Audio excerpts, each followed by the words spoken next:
I want to make sure my car starts. No problemo, the cabbie said. And if I scream because he's in there, waiting for me, come on the run, okay?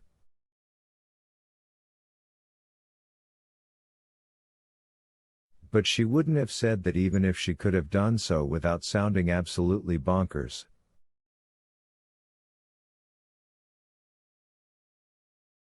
The cab driver was fat, 50, and wheezy.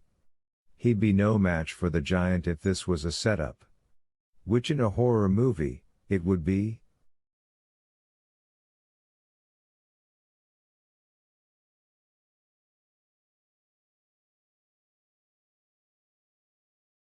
Lured back, Tess thought dismally. Lured back by a phone call from the giant's girlfriend, who's just as crazy as he is.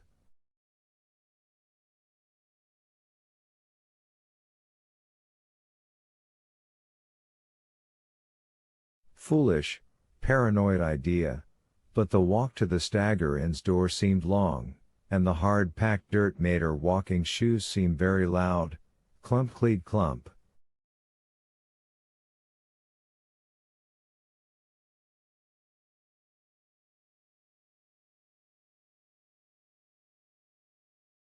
The parking lot that had been a sea of cars last night was now deserted save for 4 automotive islands, one of which was her expedition.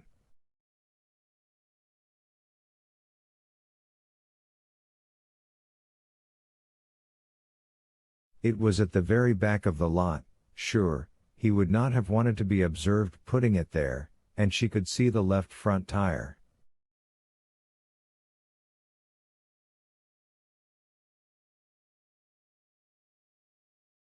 It was a plain old black wall that didn't match the other 3, but otherwise it looked fine.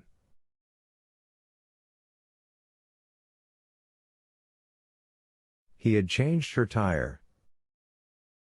Of course he had.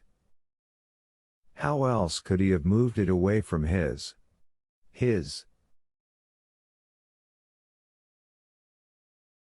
recreational facility? His kill zone. He drove it down here, parked, walked back to the deserted store, and then off he went in his old F-150.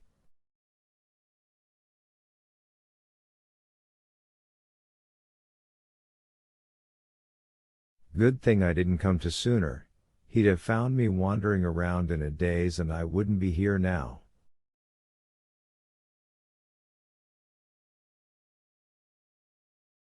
She looked back over her shoulder.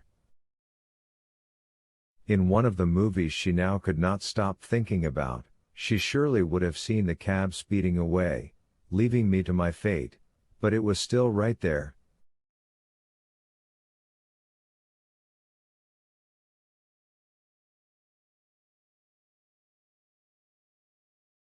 She lifted a hand to the driver, and he lifted his in return. She was fine.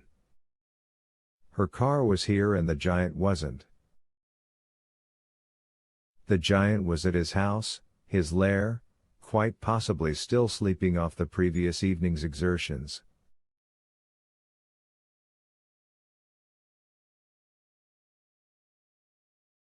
The sign on the door said "We are closed." Tess knocked and got no response.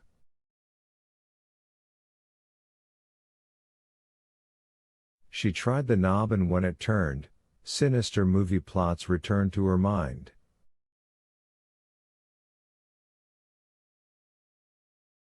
The really stupid plots where the knob always turns and the heroine calls out, in a tremulous voice.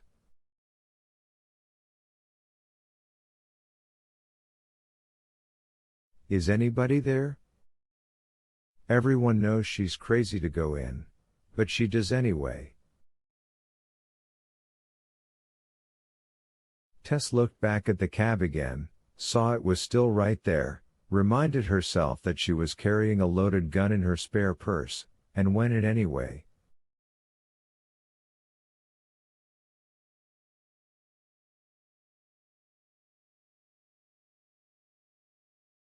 24. She entered a foyer that ran the length of the building on the parking lot side. The walls were decorated with publicity stills, bands in leather, vans in jeans, an all-girl band in miniskirts.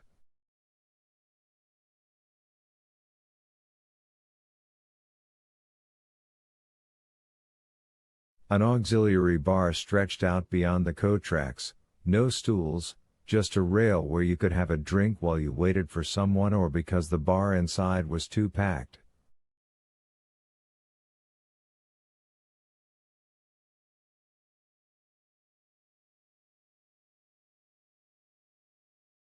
A single red sign glowed above the ranked bottles, Budweiser. You like Bud, Bud likes you, Tess thought. She took off her dark glasses so she could walk without stumbling into something and crossed the foyer to peep into the main room.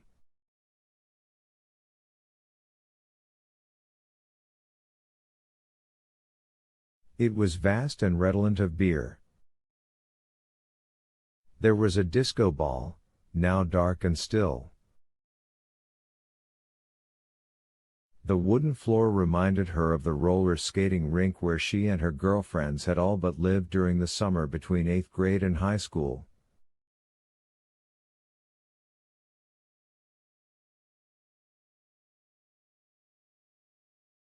The instruments were still up on the bandstand, suggesting that the zombie bakers would be back tonight for another heaping bowl of rock and roll.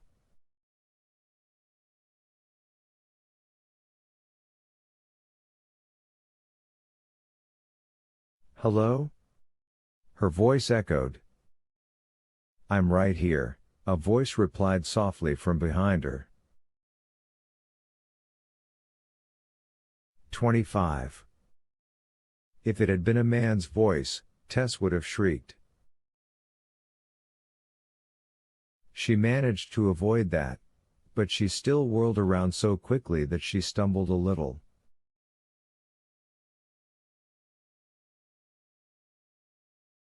The woman standing in the coat alcove, a skinny breath of a thing, no more than 5 feet 3, blinked in surprise and took a step back.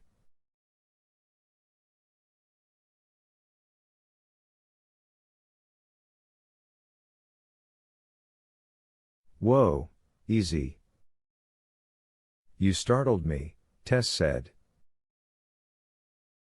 I see I did. The woman's tiny, perfect oval of a face was surrounded by a cloud of teased black hair.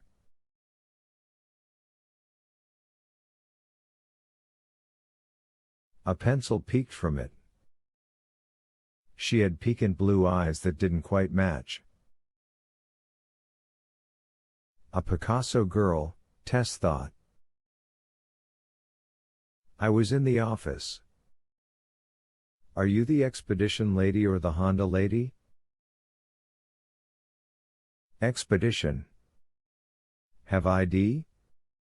Yes, 2 pieces, but only one with my picture on it. My passport.